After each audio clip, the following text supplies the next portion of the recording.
ابھی آپ کو بتائیں پی ٹی آئی کے رہنما کراچی میں میڈیا سے گفتگو کر رہے ہیں، آپ کو لیے چلتے ہیں۔ اور اس لیے کل عمران خان کا یہاں پہ جو جلسہ ہونے جا رہا ہے وہ ایک تاریخی جلسہ ہوگا، اور مجھے امید ہے کہ کراچی کی تاریخ میں اس سے پہلے اتنا بڑا اجتماع نہیں ہوا ہوگا جو کل انشاءاللہ تعالی آپ یہاں پر دیکھیں گے۔ اب سے کچھ دیر کے بعد جو اسلام آباد ہائی کورٹ ہے وہ سماعت کرے گی شہباز گل صاحب کے کیس کا۔ شہباز گل اس وقت ایک استعارہ بن گئے ہیں تحریک انصاف کے ساتھ جو زیادتیاں ہو رہی ہیں اس کا، اور جتنی ظلم انہوں نے سہا ہے، جس قسم کا ان کے اوپر تشدد کیا گیا، جس طریقے سے انہیں قید و بند کی صورتوں میں رکھا گیا، اس کی مثال ملنا مشکل ہے۔ شہباز گل نے کوئی ایسی بات نہیں کہی جو اس سے پہلے فضل الرحمان نے ایسی بات نہ کہی ہو، خواجہ آصف نے نہ کہی ہو، نواز شریف نے نہ کہی ہو، مریم نواز نے نہ کہی ہو، کیپٹن صفدر نے نہ کہی ہو، ایاز صادق نے نہ کہی ہو۔ لیکن ہم دیکھ رہے ہیں کہ جو ریاست کا جو ایک ٹوکا ہے، جو ریاست کا وزن ہے، وہ صرف شہباز گل کے اوپر گرا ہے۔ باقی تمام لوگ جو ہیں وہ سائیڈ پہ کھڑے مسکرا رہے ہیں، اور بلکہ لمبے لمبے لیکچر دے رہے ہیں۔ خواجہ آصف جیسا 2 نمبر وزیر دفاع ہمیں اب لیکچر دے رہا ہے کہ کس طرح سے پاکستان کی فوج کے ساتھ بڑی زیادتی ہو گئی ہے۔ یہ وہی خواجہ آصف ہے جو کہتا تھا کہ پاکستان کی فوج نے ہماری بوٹیاں نوچ کے کھا لی۔ یہ اس کی جو تقریر آپ سنیں خواجہ آصف کی، اس میں ذرا سی بھی شرم ہو تو کم از کم بولنا تو بند کر دیں، لیکن آج وہی بیٹھا ہوا ہمیں لیکچر دے رہا ہے۔ اور جس طریقے سے پھر شہباز گل کو کے ساتھ یہ کیس بنایا گیا، اور ایک پوری طریقے انصاف کو اینٹی فوج ثابت کرنے کی مہم ایک جو چلائی گئی، رانا ثناء اللہ، خواجہ آصف، اس طرح کے باقی جو لوگ ہیں ان کی طرف سے، اور پاکستان کے عوام کو پاکستان کی فوج کے مقابلے پہ کھڑا کرنے کی کوشش کی جا رہی ہے۔ یہ ایک ایسی کوشش ہے جس کی جتنی مذمت کی جائے اتنی کم ہے۔ پاکستان کو اس وقت صرف 2 ادارے جو ہیں وہ پاکستان کی یکجہتی کی علامت ہے۔ ایک پاکستان تحریک انصاف جو پاکستان کی وفاقی جو نوعیت ہے، پاکستان کا جو فیڈرلزم ہے، اس کی ریپرزنٹیشن اگر کوئی کرتی ہے، پاکستان کی وفاقی نوعیت کی کوئی اس وقت ریپرزنٹیشن کرتی ہے تو وہ تحریک انصاف اور عمران خان کرتے ہیں، اور دوسرا ادارہ جو پاکستان کی سلامتی کا ضامن ہے وہ پاک فوج ہے۔ اور ان کے درمیان تفرقہ پیدا کرنا، وہ بھی سیاسی مقاصد کے لیے، وہ کسی کے بھی فائدے میں نہیں ہوگا۔ صرف نون لیگ کے فائدے میں، پی ڈی ایم کے فائدے میں، آصف زرداری کے فائدے میں تو ہو سکتا ہے، لیکن ان لوگوں کا تو پاکستان میں کوئی انٹرسٹ ہی نہیں ہے۔ ان کو تو فکر ہی نہیں ہے کہ پاکستان میں کیا ہو کیا نہیں ہو۔ آپ نے دیکھا حمزہ شہباز یہاں پہ تشریف لائے، انہوں نے آ کے وزارت اعلیٰ کا قلمدان سنبھالا، اس کے بعد 24 ارب روپے کے مقدمے میں وہ یہاں پہ ملوث ہے، لیکن حمزہ شہباز جو ہی یہاں پہ ان کی وزارت اعلیٰ ختم ہوئی وہ اپنے آبائی گھر تشریف لے گئے، یعنی لندن۔ اس کے بعد ہم یہ دیکھ رہے ہیں کہ نواز شریف اور زرداری کا ایک پیٹرن ہے، جس طرح کبھی منگولوں نے حملے کیے تھے ہندوستان کے اوپر اور دنیا میں، وہ آتے تھے یہاں چلے جاتے تھے، اسی طرح سے ہم دیکھتے ہیں کہ زرداری اور نواز شریف کا خاندان آتا ہے، حملے کرتا ہے پاکستان کے اوپر، لوٹ مار کرتا ہے، اور جو ہی یہ حکومت سے باہر ہوتے ہیں یہ پاکستان سے باہر چلے جاتے ہیں۔ یہ ایک پیٹرن ہے جو پاکستان دیکھ رہا ہے، اور اس پیٹرن کو توڑنے کی ضرورت ہے، اور اس کو توڑ اگر کوئی سکتا ہے تو وہ تحریک انصاف توڑ سکتی ہے۔ اور اب تحریک انصاف کے راستے میں روڑے اٹکائے جا رہے ہیں، یہ کہہ کے کہ یہ تو دیکھیں یہ تو پاکستان کی فوج کے خلاف ہیں، یہ تو جناب کل تو وزیر دفاع نے حد ہی کر دی، انہوں نے کہا کہ پاکستان کی جو سب سے بڑی سیاسی جماعت ہے تحریک انصاف، وہ ہندوستان کے ساتھ پارٹنرشپ کر رہی ہے۔ کوئی عقل والا آدمی جس میں ذرا سی بھی عقل ہو کیا وہ ایسی بات کرے گا؟ لیکن یہ میں سمجھتا ہوں کہ ایک ایسے لوگ ہیں جن کو پاکستان کے مفاد کے ساتھ کوئی غرض ہی نہیں ہے۔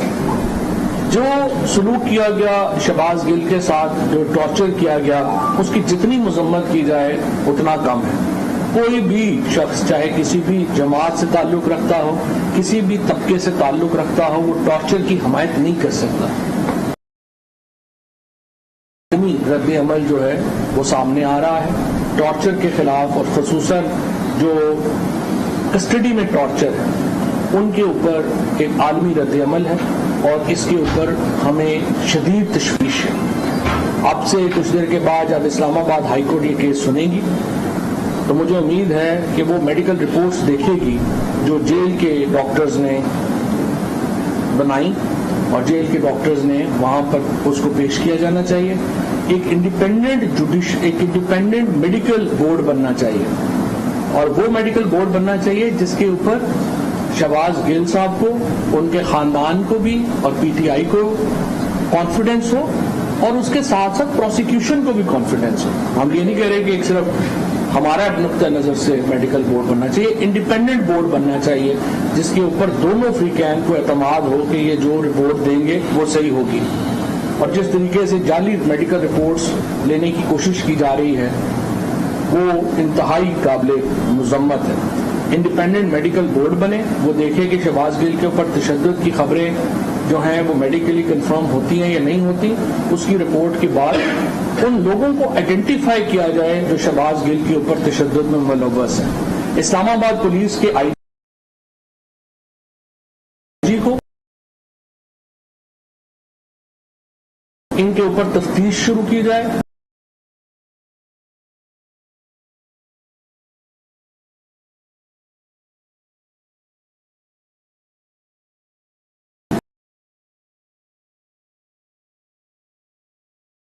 اور ہمیں بتایا جائے کہ